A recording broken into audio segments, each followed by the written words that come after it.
everybody. Welcome to episode 5 of the Two Nerdy Girls podcast. It's been a little while since we have filmed, but anyway, welcome back. I'm Megan. And I'm Sarah. And we're coming to you from northern Illinois, a snowy northern Illinois. Finally. Yeah, winter has been weird. It has. I don't know that I've hated it though. I feel like it's been more typical than what we've had in the last few years. But anyway, it's snowy. Where it's not super snowy? I don't think it was really that snowy last year. I don't feel like we've really gotten a lot of snow. But I don't know, then we had days off last year. Yeah. Anyway, you did not come here for an analysis of Northern Illinois weather. You can find us on Instagram at Two Nerdy Girls Podcast, and you can email us at twonerdy.girlspodcast@gmail.com. And thanks for joining us. We tried very hard to produce an episode in January, and it just didn't happen between just life and work. And I live about an hour from Sarah, so it at minimum is about a 3-hour process because it's obviously an hour here and an hour back plus time to film. So sometimes it just doesn't work out. But we do have 2 other videos that we did put out in January. So we had just a very, very short episode when we went to Wisconsin, and then we did a whip parade. And I would just like to say, if you watch the whip parade, and it's just my head, that is because I had the phone flipped vertically instead of horizontally, and then when it got edited, it's just my head. So, and when I'm showing you things, I had intended to like actually show you, just some of it gets cut out when the image got flipped. So, okay. I had a few words with our editor, with our production department. So the production department apologizes.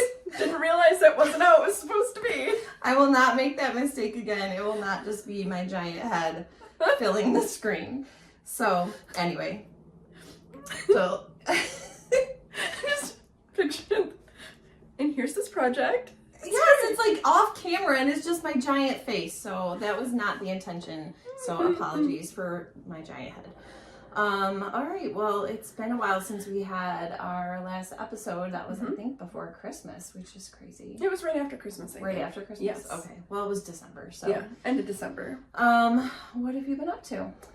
Not as busy as it's been. It doesn't seem like there's a whole lot to talk about. Teaching, working, doing a lot of professional development opportunities for teachers in the district. Of course, we visited 2 yarn shops. We did. Since our last episode. We did. Our, pretty much monthly excursions to Wool and Company. Yeah, we have a few things to show from Wool and Company. And then we had an unexpected little adventure in Chicago last weekend. We did, and ended up being able to spend some time in the Lincoln Park neighborhood of Chicago. So we enjoyed a delicious meal. It was amazing. I still talk about it, like probably one of the best meals we've had. It was really good. It's called Luella's Southern Kitchen. And it is on Lincoln in South, yes, that's an important detail. South Lincoln Avenue, I think, in Lincoln Park. And so we have been to Knit One. It's the word knit and then the number 1 in Chicago. We've been there a few times now.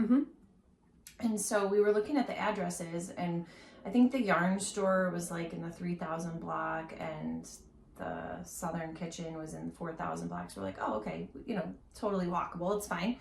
So we get to Luella's and we get up to the counter. It's counter service to order, but then you get seated and then you wait at your table for your food. And it takes a bit of time. Oh yeah. So they tell us it's an hour. So we put our name on the list. We're like, oh, no problem. That's great. We'll just go down to the yarn store. It'll be great.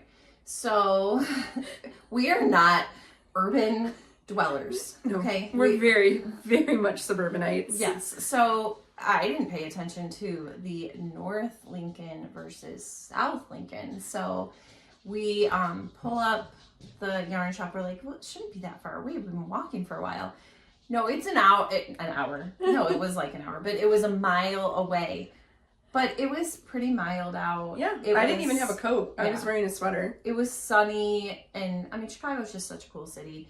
So we were like, we'll just walk. It'll be fine. So we were walking and walking. We zigged when we should have zagged because Lincoln kind of takes like a little bit of a like a 45-degree angle. Yeah, it's like it just, and there's another street that runs next to it, but they end up obviously kind of diverging. But we were on the other street, and I was like, this doesn't seem right.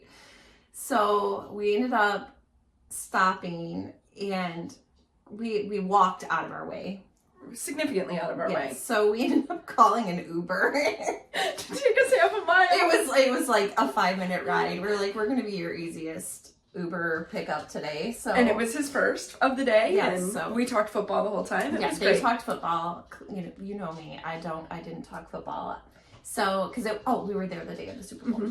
So we made it to the yarn store. We browsed. The yarn store is not super big, but they have a nice selection. Mm-hmm. There wasn't anything really like screaming at us. And again, we're trying to be a little more mindful, knit from stash more, stash dive 25. We did end up picking up a skein of the same yarn, which we'll show later on. And then we're checking out, and the woman at the register says, "Do you know about the button shop?"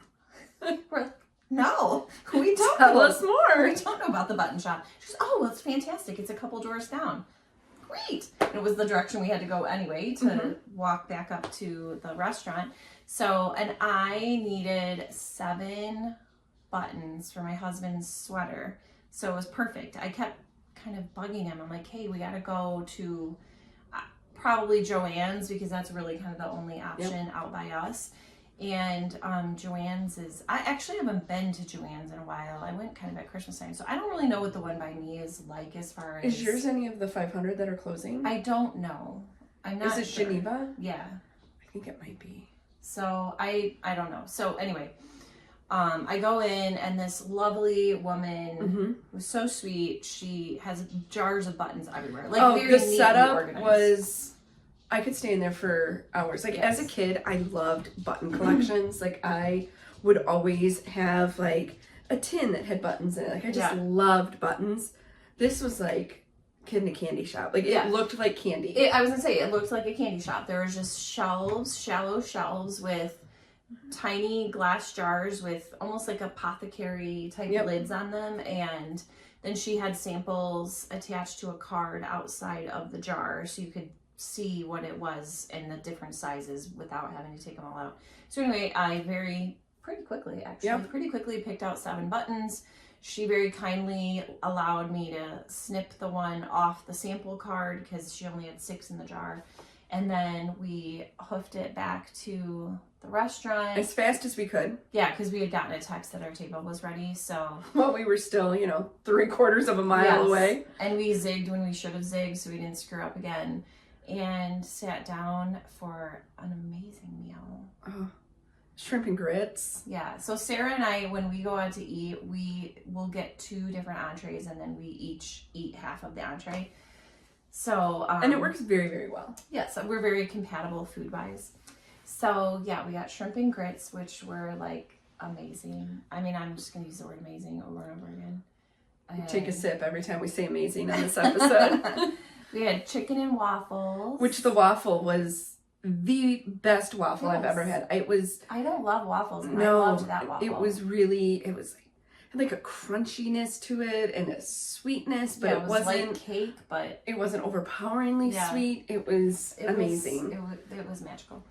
And then macaroni and cheese, which was equally amazing and magical. Came out in a little skillet. Yeah, it was so good. Oh gosh, I could go for some right now. Oh, totally. I love macaroni and cheese so much, and I don't get to eat it that often because my family, they're weirdos, and they don't like cheese. They don't like macaroni and cheese, so I don't get to eat it that often. Anyway, so then we ate, and then we were actually going to record an episode that day, but given how long it took for us to sit down and eat, and then we waited for the food, and all in all, from the time we put our name in until we paid and left was probably 2.5 hours. Yeah. At least. Yeah. If not 3. So given that it was the Super Bowl, I don't care about the Super Bowl, but she had plans to watch Super Bowl, and then I needed to drive back to where I live. So anyway, blah, blah, blah. We didn't record last weekend, so. But had a great day in the city. We did. A totally unexpected day. Like, Sarah had an errand run in the city, and she's like, hey, you want to come with? So we had zero plans. Anyway. It all developed rather naturally, and I think we should do it more often. We should. We have a great meeting spot. Yep. And just shoot on down to the city from there, because we're not that far away in the grand scheme of things. No. And it was just fantastic. Yeah, it was a great day. So anyway, here we are today. I survived elementary school Valentine's Day. It was worse than Halloween. Halloween was actually pretty chill. They were a little Valentine's crazy. Day is worse than Halloween and Christmas put together. I don't know why. I don't know why. We don't eat candy. Like, it's against district policy. We don't have snacks and candy. I didn't have a big full-blown classroom party. We passed out Valentines.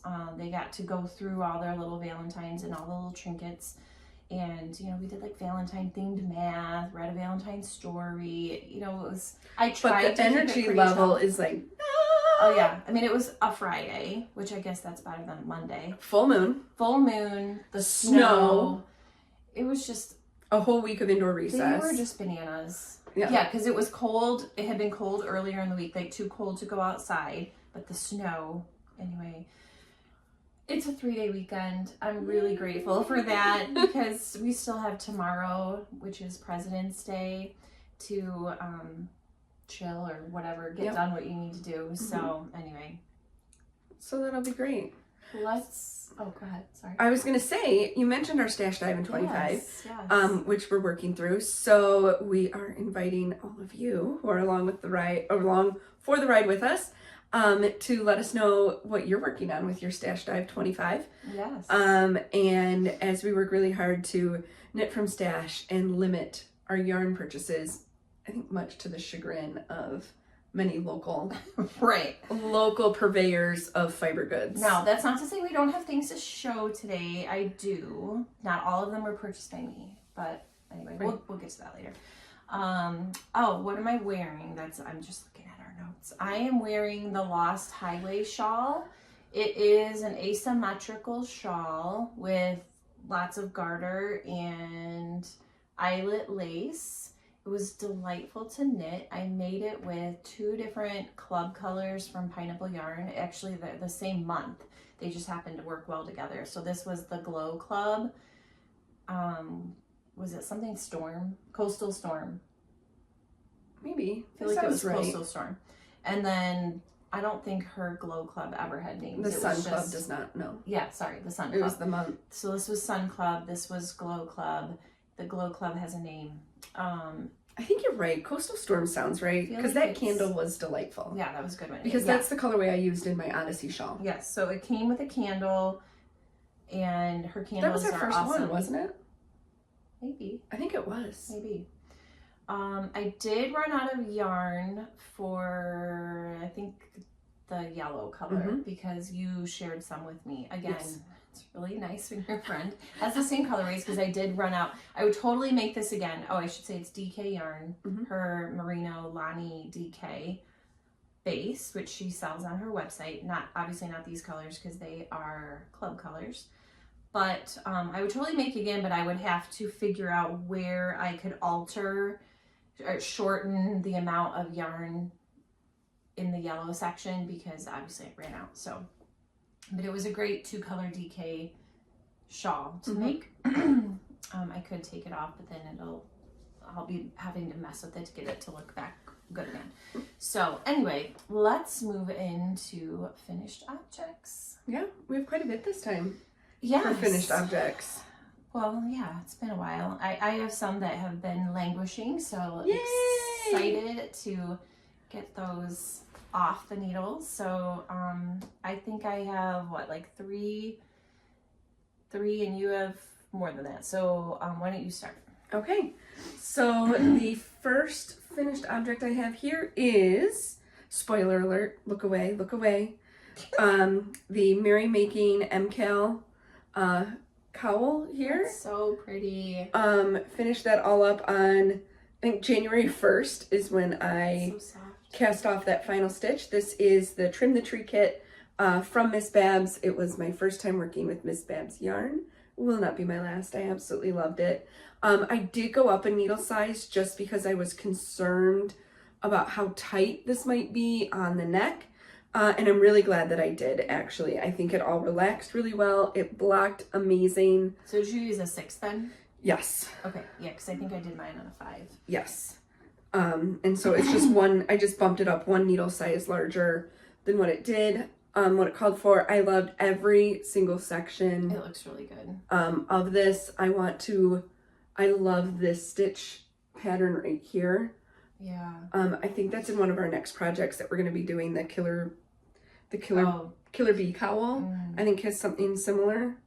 Is it killer? No, queen bee, not killer bees. But I loved that stitch. I would love to incorporate that in more it blocked projects so well. I mean, your color work is so even and neat, and it's so pretty. Oh my gosh! I did take pictures of before I blocked it and after I blocked it, just because I was curious. And blocking is just miraculous. Like it really makes such a huge difference in how the fabric lies, and it looks like commercially knit. That's how even.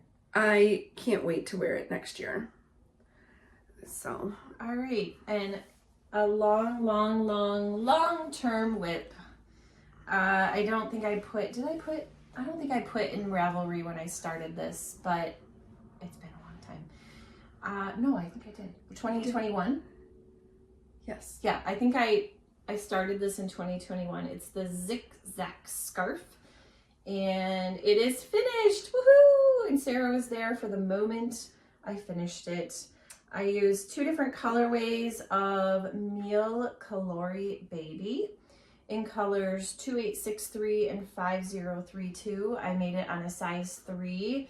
It makes a super fun chevron pattern. I just love it. It's delightful. I haven't worn it yet because I wanted to keep it nice to show on the podcast, but now I can wear it. It's, again, this was another instance where blocking made all the difference. So I tried it on. We were together when I casted it off, and I tried it on and styled it a little bit, and I did where you make the loop, wrap it around, and then tuck the ends through, and it maybe went to here. It was just not long at all, and then when I blocked it, it grew appropriately, because it is a lace pattern. It's hard to tell that it's lace, but there's, and you can definitely see the eyelet. Yeah, there's definitely the eyelets in the, especially from the, I don't know if you can see it any better through that wrong side, but you can definitely see the eyelet of it. Yeah, I would absolutely make another one. I would absolutely not like to spend 3 years. 4 years? Well, no, because it's not 2025 in the fall yet. I started it in the fall of 21. Oh. So it hasn't been. Here's your hair, let's split it. Yes. It hasn't been full 4 years, but it was one of those things that I would work on, I would put a lot of time on, and then it would get put away for a very long time because I would be working on my hats for my first graders. So that is delightfully finished. I'm glad for that. My next finished object is another color work. This was the gateway out of Stash Dive 25.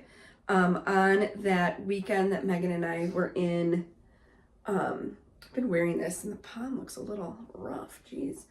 Looks rabid. Has mange. It looks like it. Good Oh, that grief. looks good when you like shake it. Okay, that's a little bit better. Good gravy. This is the Love You Always beanie. This is by Erin Gates of Three Birds Yarn Studio. You're going to hear that shop name come up a lot today. This is where I get all of my faux fur poms. I absolutely love the color that she has. So this was posted, I believe, on Instagram. We were at Cold Stone, and I was like, well, this is going to go into my cart. This is Malabrigo worsted, which was the first yarn I think I ever really fell in love with. And so this is more color work, which I have been working hard to really get better at. So I'm really happy with how... I think you've achieved that. I think I'm really happy with how this turned out. And like I said, I've been wearing it a lot for the month of February. So except for the adorable mangy looking palm there. It's fabulous. I love it. It's really warm and I get a lot of compliments on it when I wear it. All right. My next whip has been gifted already, and I have shown them as a hoe. I think in December I did. No, because I would... Whatever. I don't know. I think I showed one of them, and I had started the other one. I took it to my parents' house and like frantically finished it. I think maybe in between filming and before I went to their house. So anyway, it is the Heel Toe Do-Si-Do socks by Kay Litton from the Crazy Sock Lady. I used Biscuit Yarns, their Biz Sock in the color Broadway, and I used size 2 needles. I gave them to my dad when I went to visit them up in Michigan at the New Year. I think we sprang in the New Year together, and I gave them to him then, and he did wear them, and he said he liked them. They were our college colors. So Sarah's in my college, and my dad, we all went to college together. No, we all went to the same college. And working on my daughter to go there. Yep. So I don't think it'll be that much harder of a sell for her. Yeah, and she wants to go to a summer camp that they're having this summer, which we just got the dates for, so I'm hoping it will work out that she can go. She has potentially a dance competition at the same time, so it's a matter of will it work out. But anyway, so those are those, and we'll show a picture. All right, how about you? All right, my next project is actually up behind me, but it's kind of hard to see.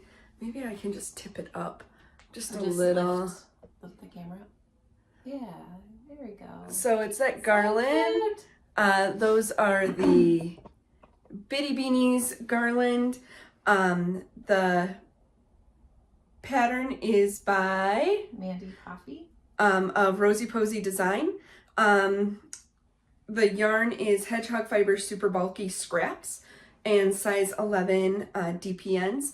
And then I bought pieces of faux fur to make my own little poofies on it, and then have I strung wooden beads as well. So it is that whole garland that I absolutely love. That's and really I'm cute. So happy with the way it turned out. My next finished object is also a gift, and also not here, but here is where we will insert a photo. Isn't it so cute? It is a little gnome from, the pattern is called Never Not Gnoming, and the designer is Sarah somebody. I will tell you because I bought her book, and I will show it during exhibitions, but it's a pretty well-known pattern. A lot of people have been making it, and I bought it as a kit, and the kit came with a pattern from Elgin Knitworks, which is another great yarn store in Northern Illinois. They have a great selection, and they have some different offerings than Wool & Company, because Elgin Knitworks and Wool & Company are not terribly far away from each other, but I enjoy them both equally. I used size 6 DPNs, and it was adorable. The pattern was very, very clear.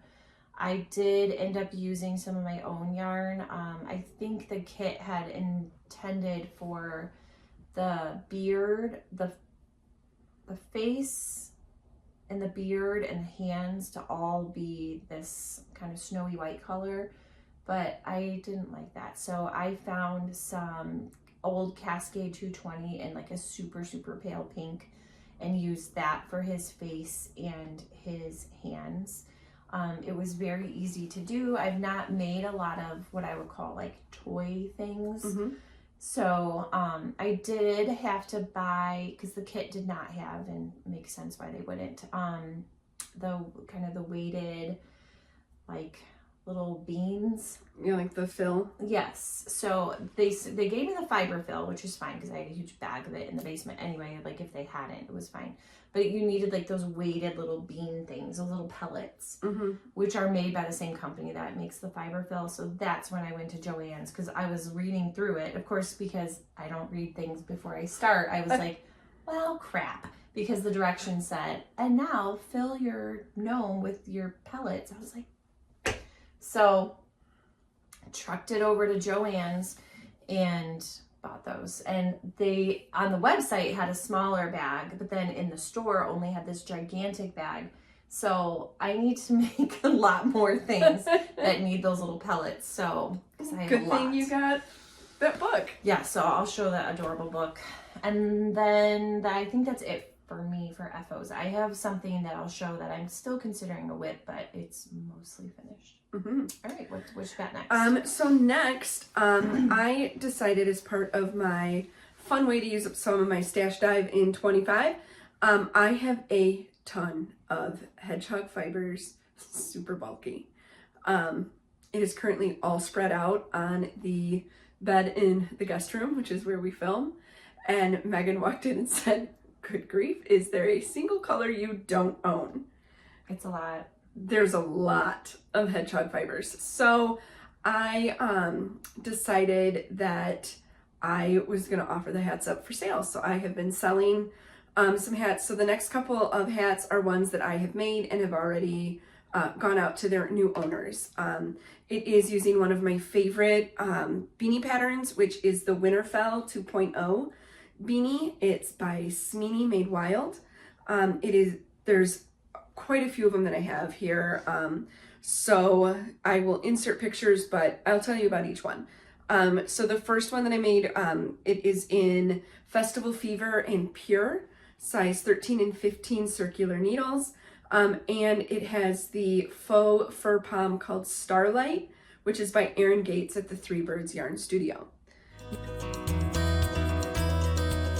The next Winterfell that I've made is in Plume and Pure.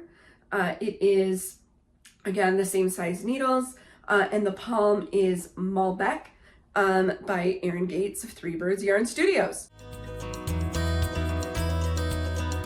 I have another Winterfell 2.0 in Soundwave and Pure, size 13 and 15 needles, and the palm is Northern Lights. Then after I sold that one in Soundwave and Pure, the new owner reached out to me and said, oh my gosh, I love this hat. Will you make a matching one for my baby? And so I did kind of like a trial and error pattern using Soundwave and Pure, just the size 13 needles. And the faux fur palm is one that I have had in my stash for years from Knit Picks. It's one of the first, it just popped up. It was 4 years ago because we made the Bookwoman hat. And that's where I got that yellow palm. The next hat that I have is the Riverbend Beanie. This is by Aspen Leaf Knits. The gray is Cinder and the colored stripes is Hawk. The customer of this wanted gray, black, and neutrals. Some pink, but not the predominantly colors. So this is what I had in my stash to work with. This gorgeous palm, which I love, it is so soft, is called Werewolf, and that is also by Erin Gates at Three Bird Yarn Studio. Does she actually make them, or does she just sell them? I believe she makes them. Wow. So, and hers, one of the reasons I love hers is they are a tie. You attach them with a tie and not a snap. Yeah. So I don't have to tie that back in, and you can put it in with a button if you want to make it removable. I tend just to knot them in because I like the stability that gives them, so they're not like flopping around. And then the person can take it off too if they need to wash I leave it in a hair. bow so that it can come off that way. Or if they're just not feeling palmy that day, they could take it off. Emily takes the palm on and off of her hat, but it's a snap. I also made the beanie by Nice and Knit. The yarn is Malabrigo worsted in vetiver. This is done on size 8 needles, and I was really happy with the way this turned out. This is like a gray, and then the stripes that you see are actually green. Yeah, it's really pretty. It's really pretty. This was another one. A friend reached out to me and asked me to make this hat. So it is for her husband, and it is... Who is also your friend. Who's also my friend. But it is for her husband. And this is just a really nice knit up. I can't wait. And that is a free pattern. Yes. And I would highly recommend it because it's very well written. It makes just a really nice... The decrease at the crown is amazing. Yeah. I have made it a few times for charity knitting, actually, because it's a nice unisex pattern. I made it with some acrylic yarn, so it didn't matter if the recipient was able to hand wash it. So, and it's free. So I highly recommend that one.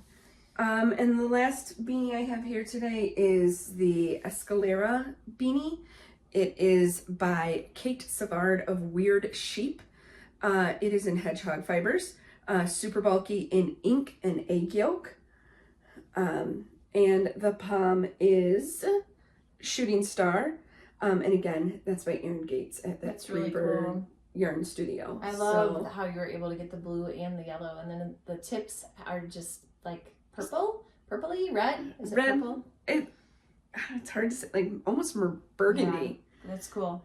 So the person wanted University of Michigan colors, which is maize and blue. And so And you had to like search deep within me not to. Michigan State fan, like doing maize and blue is very difficult. Her dad is like a diehard Michigan State fan, as is your husband because he went there too.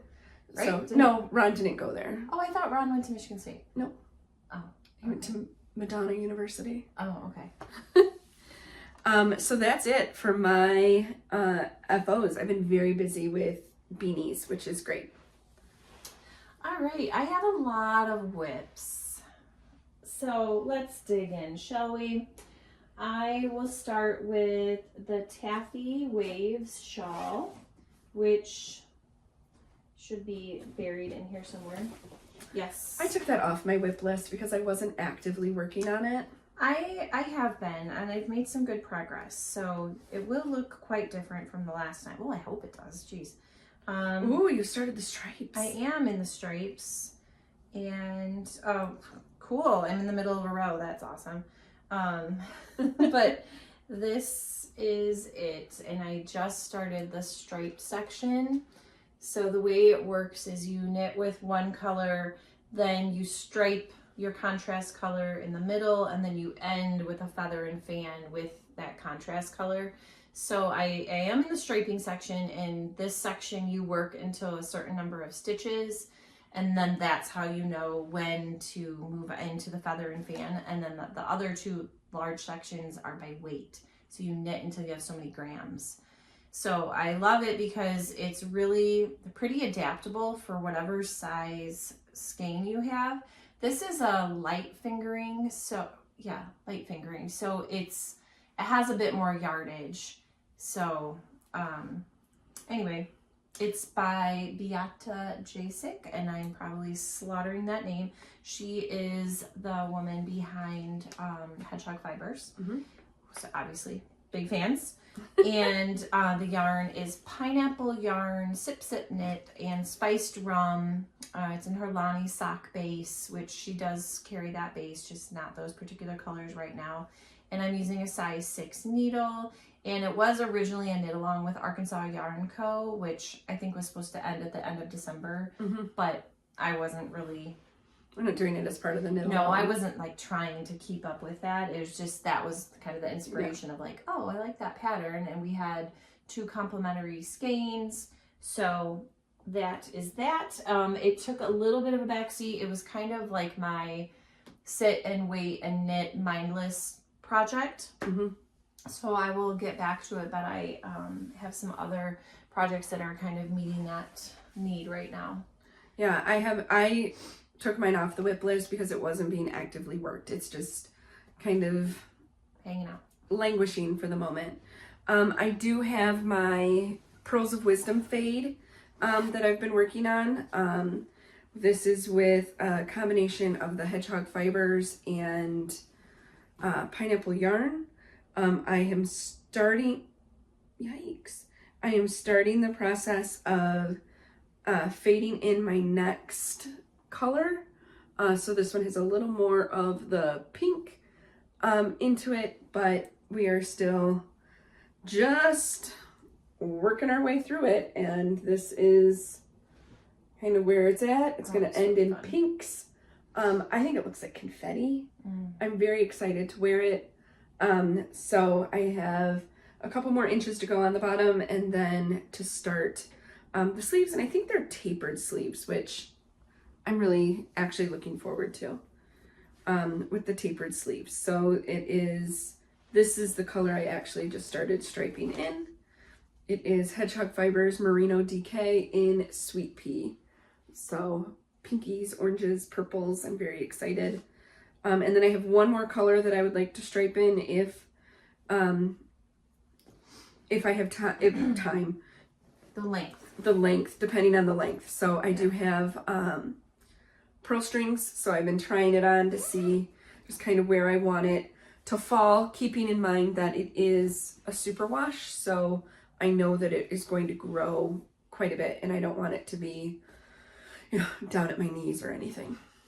All right, my next whip is one that I've never shown because it was hibernating for a really long time, and then I was re-inspired to get it back out and finish it. So it is the Danny Boy cardigan, and it's from a book called Dapper, and it was a book that Knit Picks put out. I can't remember the exact designer of the Danny Boy cardigan. I don't think I wrote it down. But anyway, so this is the sweater. It smells like a wet sheep in here because I was actually blocking it. It's still like a tinge damp. So I hope I'm not like making it too wrinkly, and I don't want to like dangle it for too long because I don't want it to stretch out while it's slightly damp. But it is a cardigan with a shawl collar. Let's see if we can properly show it here. It is for my husband, and he is 6'3", and yeah, he's a big dude. I mean, he's just tall and broad-shouldered, and so this was a ton of knitting. It was a lot. It was a lot of knitting. And I used Wool of the Andes, Knit Picks Wool of the Andes in Cobblestone Heather. It has pockets. It has a shawl collar with short rows, which took freaking forever. The sleeves are a garter rib, and he got to try it on for the first time yesterday. And because it was hard for him to try it on while I was doing the shawl collar because it was like all bunched up, and it is, so you knit the body of the cardigan as one piece, but then you knit the sleeves separately. So then you have to seam the sleeves, and then you have to attach the sleeves, and then you're picking up stitches all the way around, doing tons of short rows. The short rows look like poop. I don't love the method. And I just trusted the pattern. I was like, I'm going to do what they say. It was a yarn over short row, and then when you go to correct it on the return later, you knit the yarn over and the next stitch together. They're just very obvious. I don't love it. I like the I think we've had this conversation before about the German short rows just being a little more seamless. I would definitely have preferred to do that, but I followed the pattern and whatever, it's not horrible. So I will show the buttons in acquisitions. I need to get this damp sweater off of my lap.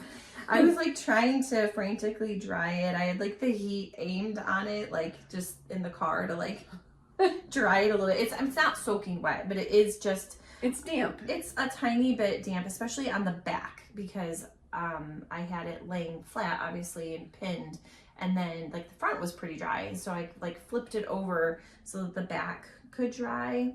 I love the sleeve texture. Yeah, I like the sleeves, and that was the only part that did not fit him well. It was like down in this section was a little tight on him, so I had blocked it one time for the seaming, but I didn't. Well, because the sleeves were open, they hadn't been stitched. You know, I hadn't seamed them yet. So I just kind of wetted them and just laid them flat. I didn't do anything. I didn't aggressively block it. So this time, since it was sewn, I kind of aggressively blocked it. I hope it's better.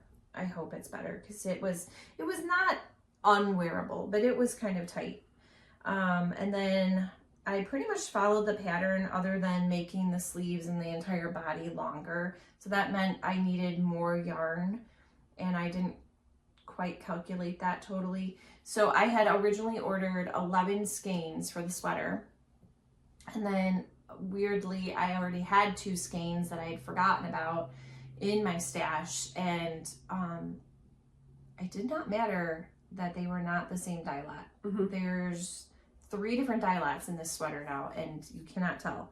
And then I was so close to being done with the shawl collar because that was the last part, and I just needed a bit more, so I ordered 1 more skein, which led to some other acquisitions because it seemed weird to order 1 skein of yarn. So I gave myself permission to order some other things. But all the ends have been woven in. They just need to be snipped. And I got to do the buttons, but the point of making this, well, was for him to wear, but the rush to get it done, my self-imposed deadline, it's just so, you're a little, it's moist. A little damp. It's moist. He goes every year to this dinner for men, but it's all like Irish heritage. And so I mean, it's the Danny Boy cardigan, so he's going to wear that, and we already bought him a new shirt to wear underneath it, so I think he will look quite dapper. Dapper, the name of the book! I did make one mistake. I don't know what I was thinking, but it was the second freaking sleeve, and sleeves are terrible anyway, and he has the audacity to have 2 arms.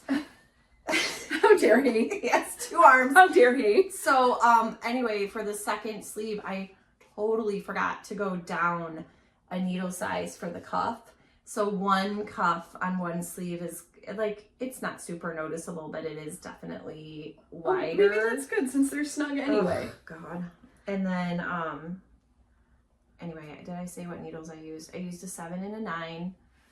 And I think that's all I need to say about that. So I don't think he really cares to be on social media. He doesn't use social media at all. So I might show a picture maybe without his head.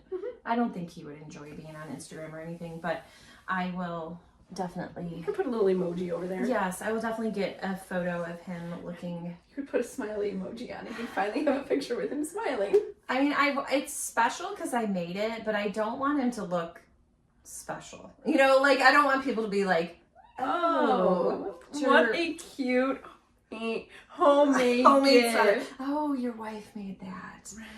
I mean, I have not made him very many things. I've made him 2 hats and a pair of socks. He does wear the hats really frequently, but this is the first garment I have made him. So, I have not made my husband a garment. He has a couple of hats. Some socks. Maybe I think 1.5 pairs of socks. Yeah. And I don't know if the garment is. I would like to make him a little vest. He likes to wear sweater vests, so maybe someday. Maybe Dapper has a good little vest. I would highly recommend this book, Dapper from Knit Picks. I think you can only get it from Knit Picks. It's one of their publications, and it is still available on the website. I looked. It has a lot of great patterns, and there are some that I would actually make for myself.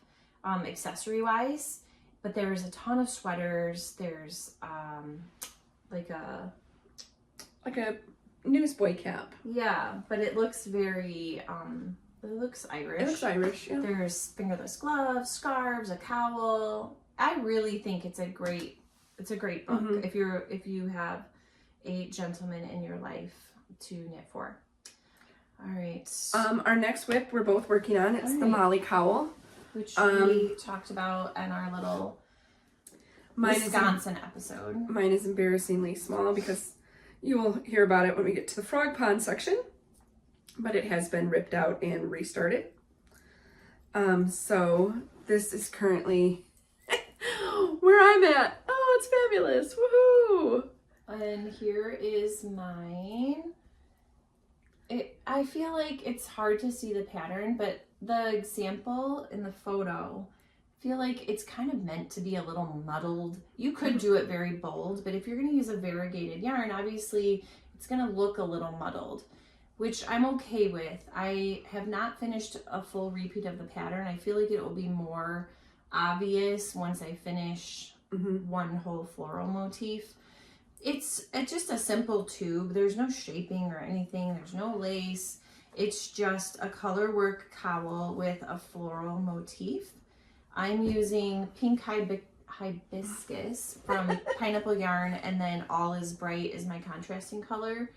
And yeah, this kind of is on the back burner a little bit because I was focusing on some other things, but I think it's really cute. I am a little concerned that it's going to be like choking me. I'm hoping since it's superwash yarn, I can stretch it a bit. And block aggressively. I will block aggressively. It's color work, so it's definitely going to need blocking. It's a closer fitting cowl.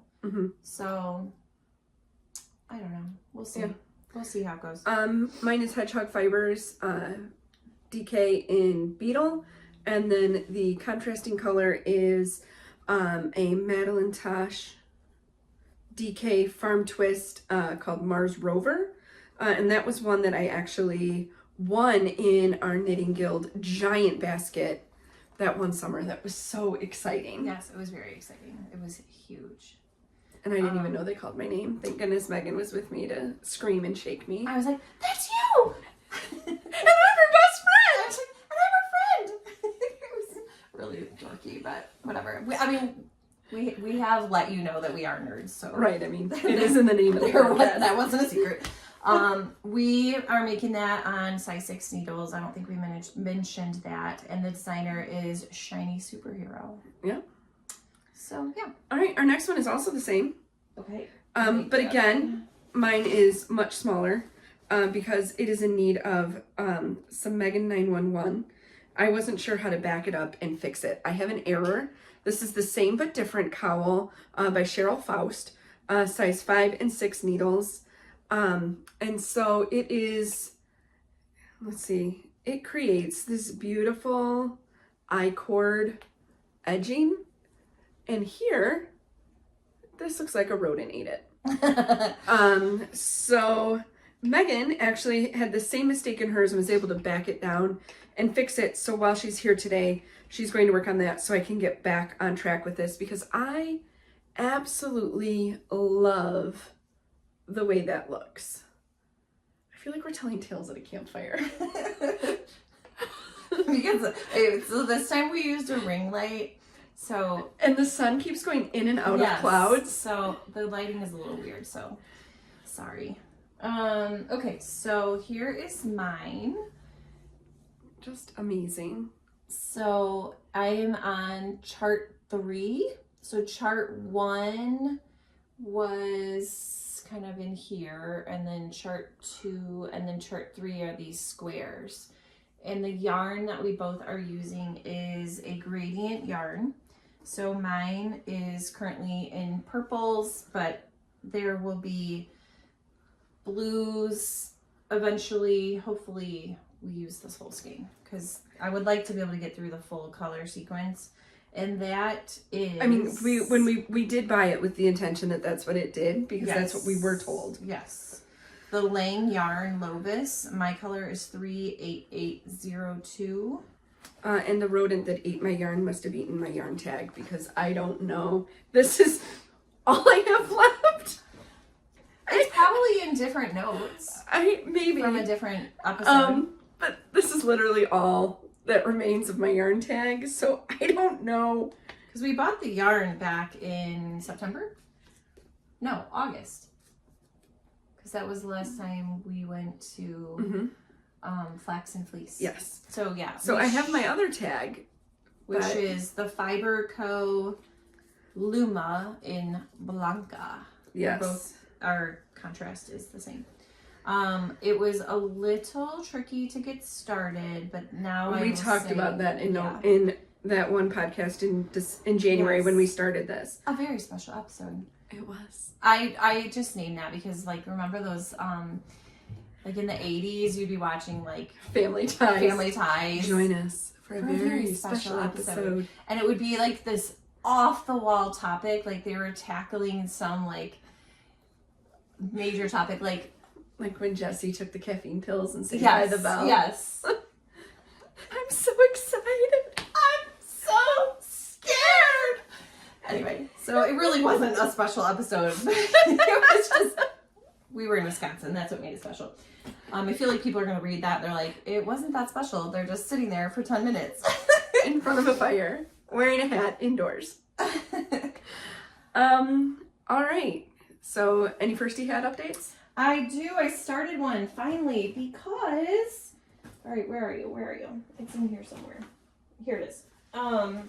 I was on pause because I swiped my size 6 needles for the Molly cowl and spent all of January because I was thinking, oh, I'm gonna like whip that cowl out really fast. I didn't, and so I did not keep up with my goal of 2 hats in January and 2 hats in February. So how are we doing? Are we getting close to 4? Oh God, no. I just bought a size 6 needle from Knit Picks, and so it came with that order of the gray yarn, the cobblestone yarn, and some other yarn. But then I wanted to try their like square needles. They call them 4 square. I'll do the. Can I do that? Like the influencer thing. Like, okay, so this is what they look like. They're wood, and they don't really feel that square. I don't know. Maybe I've never used square needles before. I just thought I'd try them, and they were on sale. So that's what I used, and so I'm back on track.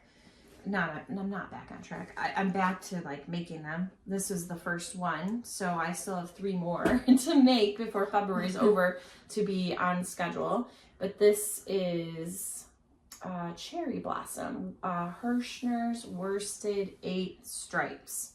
And I think this colorway is just so pretty. It's so fun. The girls, actually, I'm going to rewind that. I try to have a balance of a variety of colors. And there are certain colors that I think, oh, girls will really like that. But you know what? It has proven to be that doesn't matter. I have had boys pick up colorways that I thought would appeal mostly only to girls, and I don't ever influence them. They are free to pick whatever one they want. So anyway, this one, the next color is pink, a light pink. It looks very springy. So that is that. I'm behind, but I did have 7 left over from last year, so it's not like I have 0. So you're not critically behind. No. Just from your own self-imposed. I don't know how many students I'll have next year. Obviously I know how many are in the kindergarten classes, but we are going to kind of push to keep 4 first grades because we opened up a 4th section for this year, which obviously is going to reduce the number of kids, and just looking at some of the little friends that are coming up, it would be good to have smaller classes. And the other issue too is that we always get a lot of move-ins between kindergarten and 1st grade, so obviously that's going to balloon our numbers. I'm not saying that we deserve to have smaller classes and the kindergarten teachers don't. I'm just saying we always get more, so then our numbers are always higher than what they were in kindergarten. So anyway, blah blah blah blah blah, you don't care. I don't know how many students I'm going to have is the moral of that story. All right. My last whip today is a lotus flower beanie by Bee Knits Handmade. I'm working on it in hedgehog fiber, super bulky. Shocker. This is the colorway in the light pink is Harajuku, and the dark color is Potion. I did make a mistake on this brim, but I don't hate it, so I decided to leave it. The first row, you're supposed to knit through the back loop, and then I didn't read carefully. I've made many of these, but didn't read carefully this time. And so I just kind of left it as a twisted rib. I don't think it is that noticeable. I love a twisted rib. I do love twisted rib, and I think it just lays really fun. Yeah, I think it looks cool. And then it's going to have that bright pink palm, similar to what was on the Love You Always beanie, but hopefully without the mange. And this is a project bag I've never shown before. This was an Etsy find a while ago. This is from Fancy Boy Designs. And I loved the plants and the purples. And so that is where this hat project is currently living. And it's one of 3 lotus flower beanies that I'll be working on in the coming days. I made that pattern one time, and that'll be the last time. It looks really cool. Like it's a very cool pattern. It's just a little fussy with making the lotus flowers. There's nothing wrong with the pattern. It's 100% me. I think once you get into a groove with it, it seems to go pretty well. But that first row, it's a lot because you're knitting 3 together and then doing a yarn over and then knitting 3 together again. Yeah. So it's just that you're doing a lot with very few stitches. Yeah, it was just not my favorite. It wasn't my jam, and that's okay. My hat doesn't really fit that well. It's very small. So I had given it to my daughter, and now she's much older, so I don't know that it's ever even going to get worn that much. Anyway, won't. My next whip, and I have one more that I didn't put on the list, but I will talk about it, is my Hue Shift blanket. I alluded to this because I probably couldn't see it because it's just my giant head during my whip parade. So the Hue Shift blanket, I actually have a picture of it in a really crusty pattern book. It's from Knit Picks, but that's what it looks like. That is what the kit that I originally had, and I have made this with the more rainbow colors, and it's amazing. But then I was inspired to put together kind of my own colors and kit. So Sarah has indicated multiple times that she probably is afraid it's going to look like hot trash. I have never used the words hot trash. She didn't. She give me some credit. I said alluded. She is. I believe the phrase I've used was a granny Afghan from the 70s. I think it's gonna look cool. This is the quadrant that I am on now. I pulled it back out because I really it looks really fun on camera. I really do like to make these mitered squares. They're gartered mitered squares. You use 11 colors, and then it's so kind of corner to corner is all of the colors. And then because it's kind of like back in like what algebra class or calculus class where you have like the quadrants and they're like matching up, and so anyway, like you would go up here and where they touch, those are the 2 colors that you would use. That's kind of the idea behind it. So I'm carrying it in this tote bag. Is this jute? Yep. It's like a jute tote bag because obviously I have 11 skeins of yarn in here. I'm not going to go through every single color, but it's a lot of browns, different shades of browns, a couple of greens. I think what do I have, like 3 shades of brown, 4 shades of brown, I think. This is kind of the lone wolf. That's her. She gets a little, there's some orange and this buttery color. There's cream. There is a pink down in here. And then the border is going to be, turn your face off. My daughter, when she was really little, she was mad at me. Oh, puppies. Sorry, there's probably a snowflake in the yard. I was giving her the mom look of death, as you do. And she goes, turn your face off. So that's what I'm saying to you, turn your face off. The border is like a deep, like wine color. Mm-hmm. It's gonna be great. It's gonna look great. I will say that it looked amazing on camera. Like it was able to pick up all of those fun colors. She is going to be sorry she ever doubted. Again, never said hot trash. That was Megan's interpretation. I am enjoying it. I obviously like the pattern enough to make an additional 100 squares and a 2-inch garter knit pickup stitch border. So I obviously love the pattern enough to do that. Yeah, the pattern is great.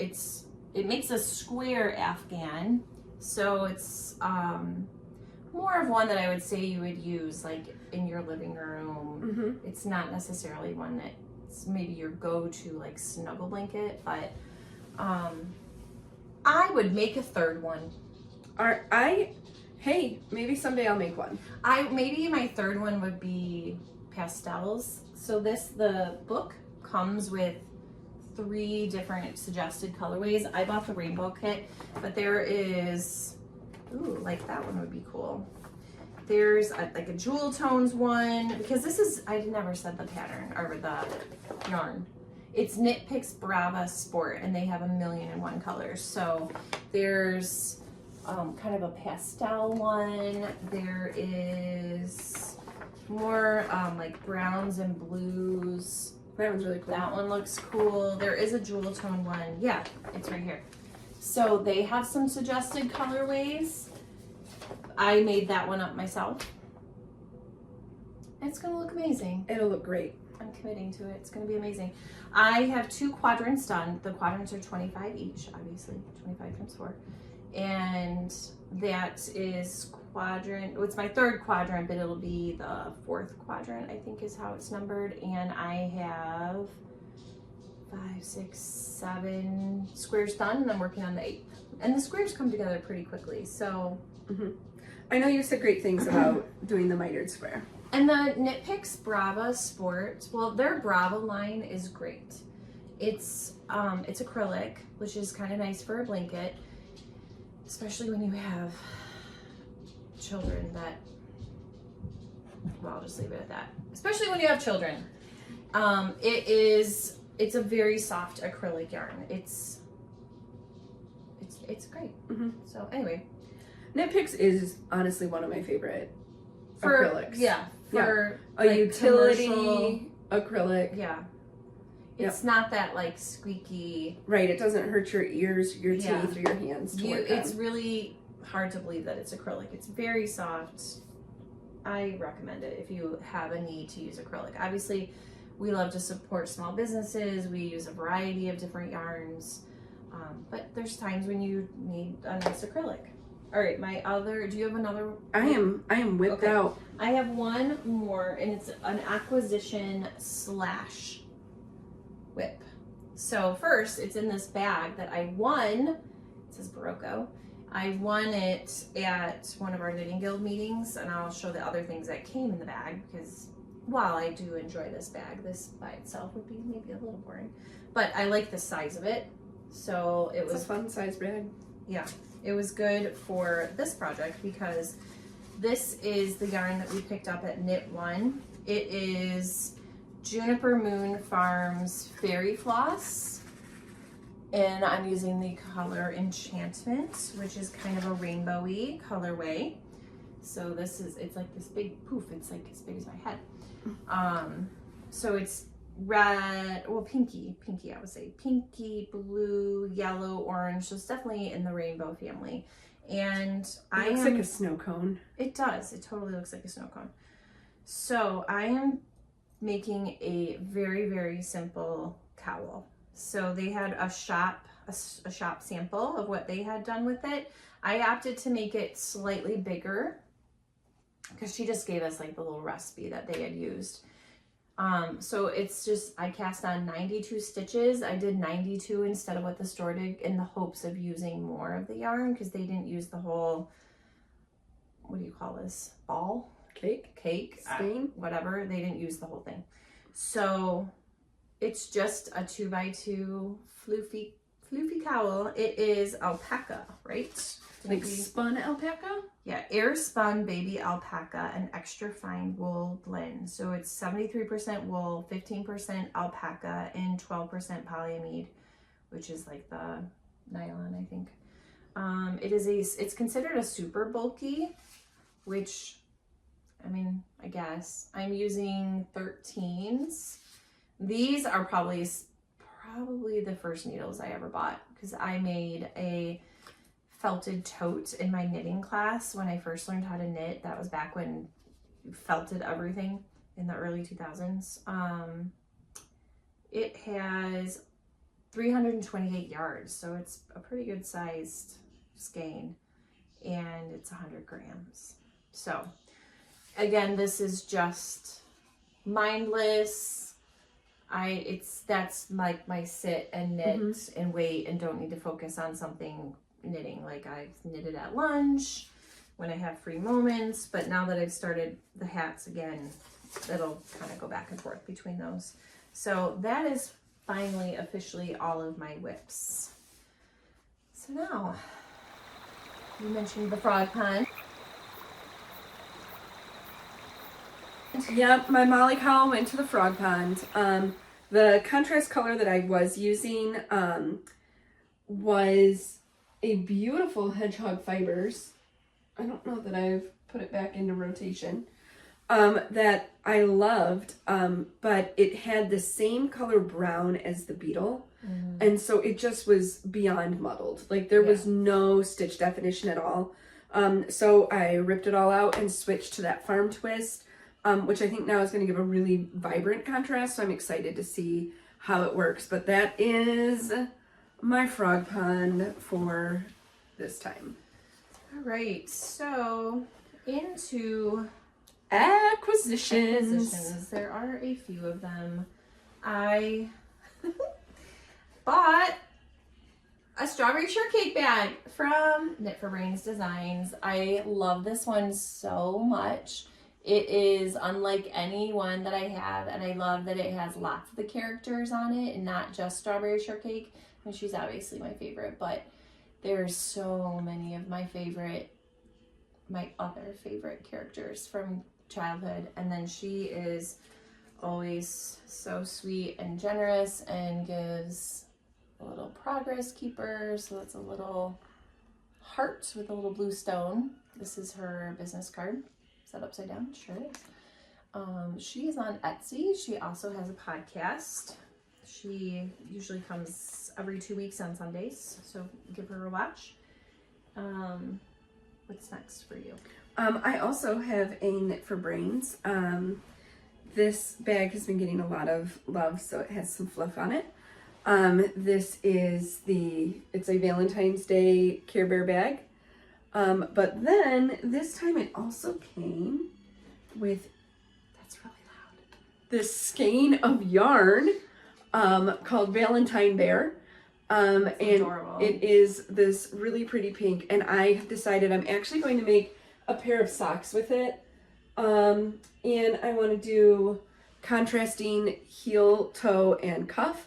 And I have a colorway from Stunning String Studio that I'm going to use. And then this is the adorable stitch marker progress keeper that goes with it. Just a cute little Care Bear as well. All right. I also, on one of our Wool & Company trips, actually that was a solo trip that I took. I purchased half of Sarah's Super Secret Advent. So we talked about this on a previous episode, but I'll just recap very briefly. We are purchasing 24 minis from Hedgehog Fibers for each other, but we're not, it's like a surprise. So it will become an Advent is the point. So we're going to purchase them in secret. We both have requested from each other that it be something cohesive. So some sort of gradient, something like that. Just really hard to do over 24. Yeah, but it's fun. Yes. It's been fun. And the Hedgehog Fiber minis, there's tons of colors. And Wool & Company is kind of like a flagship store for them, I would say, in the States, because Hedgehog Fibers comes from Ireland. And Wool & Company carries every single one of their colors. Plus, including some exclusives that are just at Wool & Company. They told us at Wool & Company that there is a dyer at hedgehog fibers in Ireland that like their entire job is just dyeing for woolen companies. So if you get to this area, Northern Illinois, they're in South Elgin. If you get here, it's definitely worth a visit. So we're just lucky that it's convenient for us. Mm-hmm. And I have 1/4 of Megan's Advent purchased. I bought 6 because I'm having a hard time laying out the cohesive colors. So hedgehog fibers has some out on the floor, but some are in the back. So I have to go another time and ask them to pull out just a bunch of yarn, and they're usually really good about it. So. Yeah, and I was in a hurry, so I wasn't able to fully commit. I ended up buying 12. What I had really wanted to do is I had previewed online and I selected the colors that I think I want. And so I wanted to put them all out, all 24, and, you know, play with them, move them around, swap them out. Excuse me, I wasn't able to do that because of the time crunch that I was under. So I just went on faith and bought 12 of them. So it'll be fine. It'll be fine. It'll be fun. All right, then this is an acquisition, but I didn't buy it. So my husband and my son went to Pittsburgh. I think I talked about it on our last episode. Yeah, because they were gone. They went to a Penguins game. And my husband said that there was a yarn store not terribly far from where they were going to be in Sewickly, which is right outside of Pittsburgh. And it's aptly named Sewickly Yarns. And so he, on his own, went to the yarn store. I did FaceTime with him a little bit because he has no idea what to pick. I had just said, try to get something that's more local, because that's what I like to do when I'm out of town. I like to pick something that is locally dyed, locally sourced, something. So he got, it's called Yarn Rehab, and they are out of Pittsburgh. It's a father and a son, interestingly, that dye the yarn, and with a little bit of help from the shop employee, he picked these 2 colors. So it's kind of a deep purpley blue, variegated, and then a pinky, which pink's my favorite color. So he did a great job. The pink one is called Old Lace. So that's this one. And then the bluey purple one is Wales, Gellert, and Llewellyn. Is that how you would say that? Yeah. Are those like cities in Wales? Not I really don't know. sure where the name comes from, but anyway, that's that one. And they are in their Rock Shelter sock, which I think is a cashmere blend. Is it? No, sorry. It's 100% merino superwash. It's my next one that has some cashmere in it. So it's 366 meters, 400 yards. It's fingering weight. So those I will use together to make something. Some other kind of 2-color shawl, like the Taffy Waves. I mean, it doesn't have to be that one, but I definitely will use them together. So that was a gift. So it doesn't count. My next acquisition is my Broadway Cub from Lolo Did It. It is this fun purple. This is the Little Mermaid. And the mini, which has its own name, is the Daughters of Triton, which is this really fun purple. Still not really sure pretty. what I'm going to do with all of these. I love them. They're super squishy, and I want to make something with them. I'm just not sure what. There's so many pretty colors and cool combinations to do something with. All right, then I was up in Michigan, as I said, visiting my parents, and I went to Holland, Michigan, and they have a great yarn store there, which I had never been to before, called Garen Huis, I think is how you say it. So Holland is heavily influenced by Dutch culture. They had a lot of Dutch settlers. So therefore, that's why the yarn shop is Garen Huis, because I think I know it's Yarn House in Dutch. And they also celebrate the Tulip Festival every year, and there's tulips planted everywhere. I went to high school not very far from there, so I have been there. Sometimes it's the STEM festival by the time you get there because all the petals have fallen off. But anyway, I went to Garenhuis. I hope I'm saying that right. Anyway, and I asked them, you know, what do you have that's local to the store? And they pointed me to this. So it's hard to see all the colors. It's a lot of yellows and greens. There's some red and blue. It's called Petals, like flower petals, and petals, petals and petals, like bicycle pedals, because obviously in Holland, well, not the town, but the country, they ride a lot of bicycles. So this was the official color of the Tulip Festival, which is always obviously in the spring. So this is what they had left over. But the interesting part about this yarn is it's Dream in Color. It's their smushy cashmere. But what is interesting about it is that Dream in Color actually started in Illinois. And they owned, the women who dyed the yarn owned a yarn store down the street from my second apartment, but it was my first apartment that I owned. No. It was my first home that I purchased. That's what it was. And I wandered in there one day. I was a newer knitter and everything was on sale because they were clearing out the store. They were closing the store because they said, yeah, we dye yarn and it's starting to take off. So we just can't do the store and do the yarn business. So we're going to close the store and just do the yarn business. And it was Dream in Color. So it's kind of cool that it this yarn encapsulates like two parts of my life. Like when I lived in West Michigan, and then the Dream in Color ladies had their store literally down the street from my first home that I ever owned. And that was in the far west suburbs of Chicago. So anyway, that was technically purchased in 2025, but it was a souvenir purchase, we'll say. Souvenir purchases are allowed. I got a couple of other things that I'll talk about too when I was at the store. So next we have the same acquisition. Wool & Company does a great job of sending emails with project patterns that are just, delightful. And so this, there was a striped mitten. It was the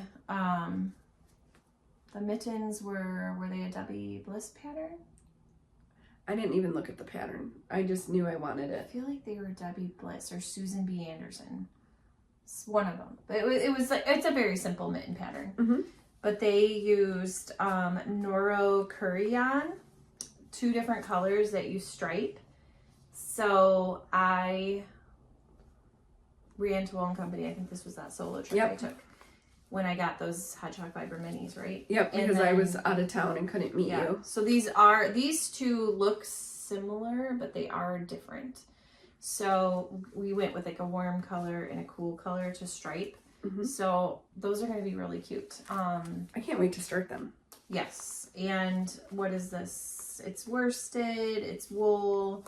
Noro is always kind of a little toothy, a little fibrous. Yeah, so... But that's what they pride themselves on because it's the world of nature. So they do... Yeah. They're not as plied and processed, I don't feel. So it's 100% wool. So we're going to have to be careful not to accidentally felt those. No playing in the snow and putting it on the furnace. No. Yeah, it's a worsted weight. Anyway, yeah, those are going to be fun. So stay tuned for that whip coming soon. This is a mess over here. Okay, do you have more? I just have the Juniper Moon Farms. Yeah, because she got the fairy floss. This is Mystical. That's really pretty. And so it also is rainbow-esque in nature. I love that dark to the light. So I cannot wait to start my cowl as well. I was waiting for some size 13 needles to come in and they have arrived. So I'm good to begin that project now because I need another whip. I did some more yarn purchasing when I ordered my 1 skein of Knit Picks Wool of the Andy Cobblestone Heather. I thought that's so silly to just get 1 skein. These are how I rationalize these. But I also genuinely want to make more garments, and I have a lot of single skeins, as we all do, and those are great, but it's really not smart to just keep collecting single skeins over and over and over again. So I did pick a pattern, and it is a pullover sweater. I feel like it's maybe from Petite Knits. I'm not sure. I can't remember the name. Obviously, once I start it, because I'm totally going to start it so soon, I will be showing it on the podcast. But this is their DK Swish, which is a superwash. And it is in the color Frosting. And it's just this beautiful, like, I almost think like ballet pink. I just thought that would be really pretty. I don't have a sweater commercially made or hand knit in this light pink. And their swish is so soft and lovely. So that was the plan of that. I bought 11 skeins of it. It was also on sale. So, and then I won a prize, as I alluded to. It came in that big Barocco bag. So I got a skein of the Barocco vintage sock in this really pretty lilac color. It just has a number 12015, but it is a nylon wool acrylic blend.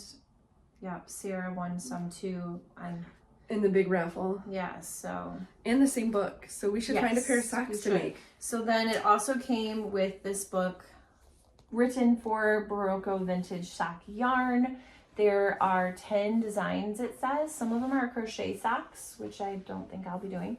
But then here's kind of a summary of all the different ones that are in there. And we both are endeavoring to make more socks. So there you go. That was I think the one I like in there the best is called Hopscotch. I think I liked that one too. Let's see if we can find it. Well, I do like the shorty socks. Yes. Because, I like this one called Croquet. Because I like the little lace pattern down the front. Yes. But yeah, I do remember the Hopscotch. We were talking about it. Ooh, that's so pretty. Like with this picot edging. But do I want to make a picot edge sock? I don't know about that. Hopscotch. Wow.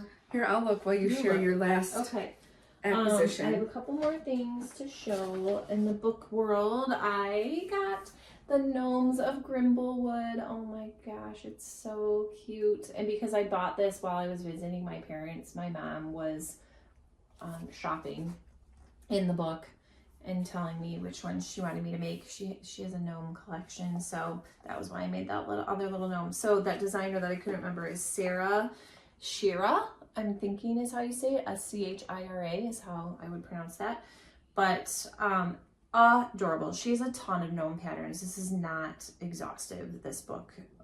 There's different ways that you can make their beards, and you can mix and match their bodies, their hats, their beards. She has directions for how you can do that. Lamp down. Sorry, that was my fault. I know, they're so cute. And it's great for scrappy projects. If you use a thicker weight yarn, obviously you're gonna have a bigger gnome. They're just so cute.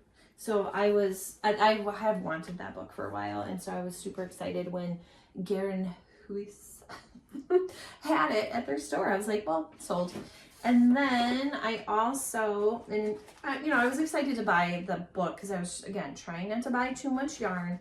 But then I was also super excited to find this pom-pom. It's, I don't know who the maker is, but it just says faux fur pom. And it's called Rainbow Sherbet. Sherbet is how I say it, because like I'm a Midwesterner, don't we say sherbet? Sherbet. Yep, I say sherbet. So anyway, I don't know what I'm going to do with it. I do have some Malabrigo Rasta to use. And well, I have some hedgehog fibers if you would care to use any of what's on my bed here. I would like to make one of the patterns that Sarah has shown. I also was tempted at the register because I saw these stickers. Sorry, crinkle. I hate the crinkling. they had these stickers. I already gave Sarah hers, but I mean, how could I not? So, yeah, these were at the register. I was suckered in. So that was my purchases from Again. Please. I'm going to say it obnoxiously like that every time. And then my last acquisition, as I'm looking among the sea of knitting detritus, is these buttons. So these are what I bought in Chicago. Oh no! We'll just leave it there for now. These are the buttons that I bought from, I wrote down the name. It's Soutache, Soutache. She tells me they are Italian. They are plastic, but she said they're high quality plastic. And I needed 1.5 inches. These are more like 1 1/4, but they'll be fine. So yeah, those will be on the sweater. And I cannot recommend the store enough. If you ever get into the city or you're going to take a little touristy trip to Chicago, definitely pop in there. We were just saying that now we need to like knit some cardigans just to have a reason to go back in there. Yep, we've been looking at pinning cardigans that we want to make. So yes. I already have a sweaters quantity over there ready. Yes. Ready to go. And so I could make a cardigan using that pink yarn, but yeah. So anyway, I just wanted a sweaters quantity, so I'm not like, what are we gonna do with this? Yeah, so, I want to do, it's dark gray with different neons from Pineapple Yarn. So here is the hopscotch. This is the sock that I want to make, and it just so happens that it is in that same very vivid yellow that I won. It's bright, but that'll be fun. Maybe we could like team up and use our purple and yellow together. Oh, that would be interesting. That would be interesting. All right, so light, we're managing the light here. Okay, next, we love to tell you a little bit about what we're reading and watching, because we always appreciate when other podcasters do that. We get lots of great ideas. So we both read God of the Woods. It was our January book club book. Both loved it. Both loved it. Everyone in our club loved it. I think we rated it the highest. But everybody loved it. We highly recommend it. It's a great mystery. Yep. And we're actually going to just take our nerdiness, we're ramping it up a little bit, and as a book club we are going to be knitting granny squares. Crocheting. Oh, you're right, crocheting. Which Crocheting. I don't know how to crochet, so I'm very excited.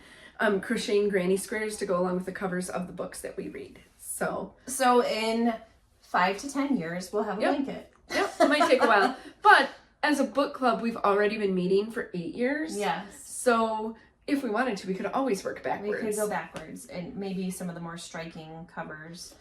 Or the books that we loved or hated the worst. Right. Circus Fair. Yeah. Oof, that was bad. I finished also The Family Upstairs by Lisa Jewell. I really like Lisa Jewell's book. She writes, she has kind of a wide range. She sometimes does more like literary fiction, and then some it's more psychological fiction, psychological thrillers. This one kind of leaned more in the psychological thriller, so that one was really good. I read Most of All You by Mia Sheridan, which was not a sequel, but it says it's in the same universe as Archer's Voice. I don't know how they determined that, because they don't refer to any of the same characters or any of the same places. So I'm not really sure how that works, but it was an enjoyable book. I didn't love it quite as much as Archer's Voice, but it was good. I will definitely... You should put Travis on your TBR. Okay. Because that is a sequel to Archer's Voice. It's about Travis. Okay. From that book, so. Yeah, I definitely want to read more of her books. I really enjoy Mia Sheridan. I read Listen for the Lie by Amy Tintera, and I enjoyed that. That was an audiobook, and it was recommended to me to do the audiobook because there's a podcast in it. So the podcast episodes are podcasty. There's like music, and I enjoyed that. It was, I think I gave it 4 stars. It was not amazing, but it was an enjoyable read. I'm also listening to The Diary of Maddie Spencer, which is about a woman who travels from, I think, Missouri to Colorado during like that time of the migration west, and just her life in the frontier, and she keeps a diary. It's very, very interesting. Because I feel like people talk more about when people were going to Oregon or California, but they go to Colorado. So I didn't have a lot of background knowledge of what the frontier was like in Colorado. I'm also currently reading Middle of the Night by Riley Sager. That's his newest book. I have really enjoyed all the books I've read by him. This one's moving kind of slow for me. I'm hoping it'll jump off. I'm officially over halfway through. I don't dislike it by any means, but it's not as twisty, turny, compelling as some of his other ones that I've read. I'm also I read a lot of different books, okay? I'm reading What Happens in Paradise by Ellen Hildebrand, because I'm also trying to read down my physical book stash because it's out of control. That one is a physical book that I have, and I love Ellen Hildebrand. I would read the phone book if she wrote it. That one's a part of a trilogy, so it's the second book in the trilogy. And most of her books take place on Nantucket Island. This one takes place in Iowa, briefly, a little bit in Iowa, but mostly on the island of St. John in the Virgin Islands. So a little bit of a change of venue for her.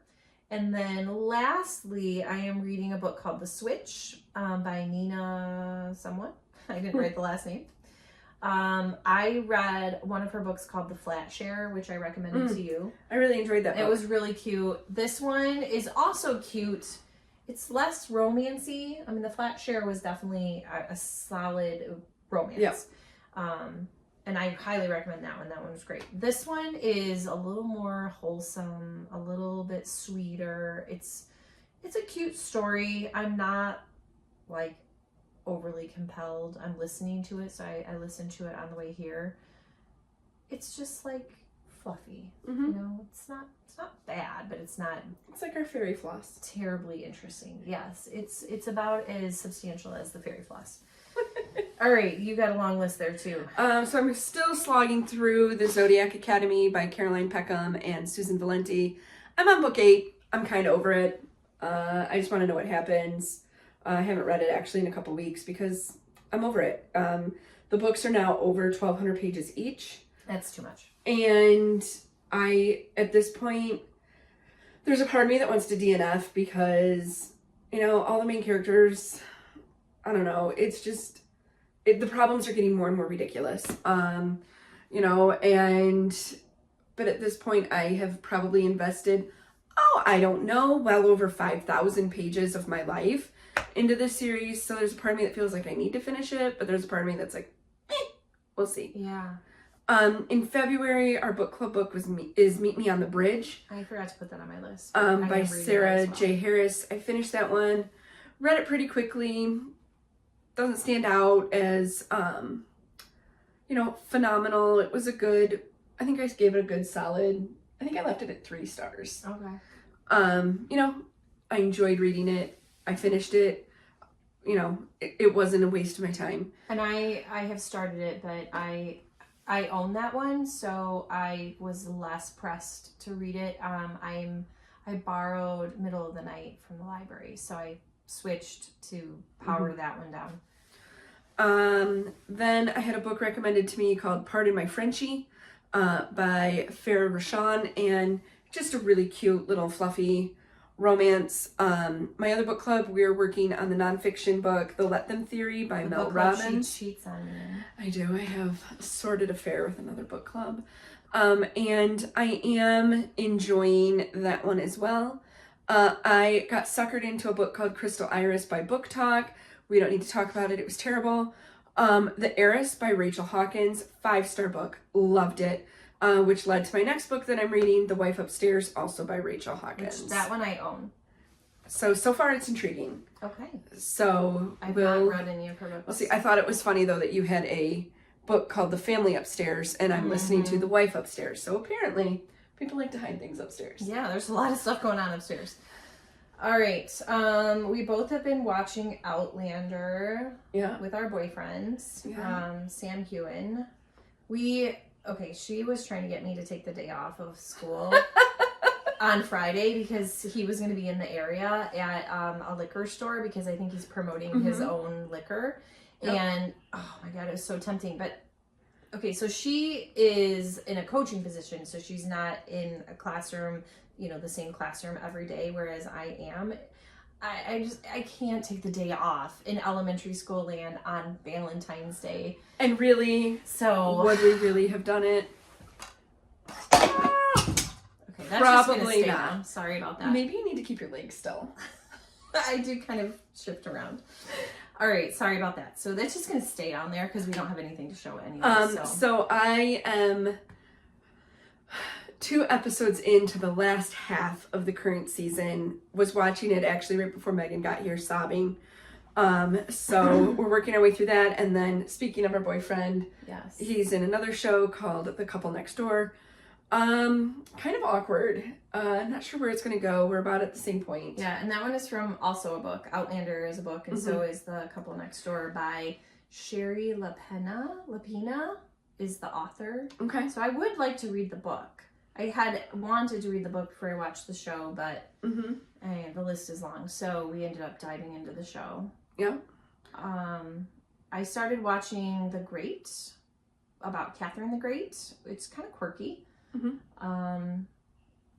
So Catherine the Great was an Austrian princess, I think she was an Austrian princess who married Peter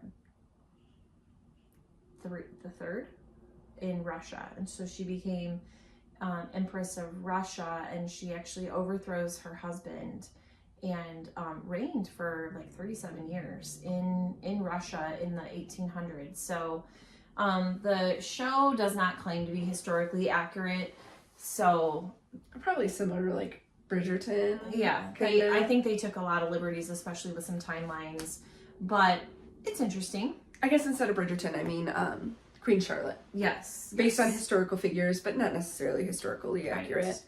I'm still watching all my trash. I didn't put it on the list, but like I'm still watching all the 90 Day Fiancé world. The new season started. I'm very invested in these people's lives.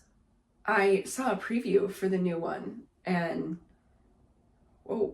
yeah, I'm here for it. So what else do I watch? Oh, Ghosts. I still love Ghosts, Elsbeth, but I don't want to talk about those every single week. Yep. But just know, if I watch it, if I've talked about it before and it happens every week, you're still watching it? Yes. Okay. I am also watching School Spirits, which I really enjoy that show. Netflix? Is that Netflix? No. Paramount? I think it's Paramount Plus. Okay. So I think it's Paramount Plus for sure. Okay. Virgin River on Netflix. My daughter and I watched that one together. That's another one where I wanted to read the book first, but again, the list is long. The book and so... the series takes such liberties with timelines and everything else. You'd be okay without reading it. Okay. I read the first 3 and was like, I'm good. I don't need to read anymore. And then Cobra Kai released the last bit of the season on Thursday, and Sunday we finished it last night. Cobra Kai JoJo. Maybe Friday. We just powered through it. Phenomenal ending. Loved it. Can't recommend it enough. It ended in one of those ways where you're just like, everyone gets a good story arc. I liked it a lot. So was it a series finale? Mm-hmm. Oh, okay. Yeah, it was the series finale. Okay. How many seasons? 3, 4? 6. Oh, wow. Okay, so I started season 1, and I was like, I don't know, maybe I'll go back to it. So The Karate Kid was not a movie I was allowed to watch as a kid. I definitely watched it as a kid. Knew about it, wax on, wax off, but never could watch it. Sweep the leg. Yeah, never watched it. And then it was mentioned in How I Met Your Mother. Yes. Heavily in that final season with Johnny Lawrence. And so I mentioned it to my husband. We ended up watching the first Karate Kid, and then when Cobra Kai came out, we did a deep dive into the land of Karate Kid. So, because I will say, if you watch all the Karate Kid movies, you will understand more of the nuance and character of what's going on in Cobra Kai. And so because it was super fresh, I had just seen it, it really tied some connections together. Like we'd watch the first Karate Kid and then the first season, and then I think in the second season there's references to the second Karate Kid, and I had no idea what was happening. And my husband was all excited. He's like, oh, look at this is from here, this is from here. I was like, I have no idea what you're talking about. So we ended up watching all of it and then restarted it just to get through it. I really enjoyed it. Cheesy, hokey. They do the 80s montages. Like, it's top notch. Doesn't he drive like a Trans Am or something? Oh, in the first episode, the first season, yeah. Yeah, and Johnny Lawrence is like a total jerk, but the character arc of Johnny Lawrence is just really nice. All right, well, I think that's all we have for you. It's about an hour and 20 minutes, so we should There's wrap another it section before the dogs came in and partied. It's closer to an hour. Okay, well, it's been a while since we filmed. Yeah. So, okay. Well, anyway, thank you so much for joining us for our 5th episode, and we hope that you'll come back and see us. Don't forget to hit subscribe and the like button. That just helps others be able to find us. Drop a comment, tell us what you're working on, say hello, or where you are watching from, and we will definitely respond. We love to interact. And until next time, stay nerdy.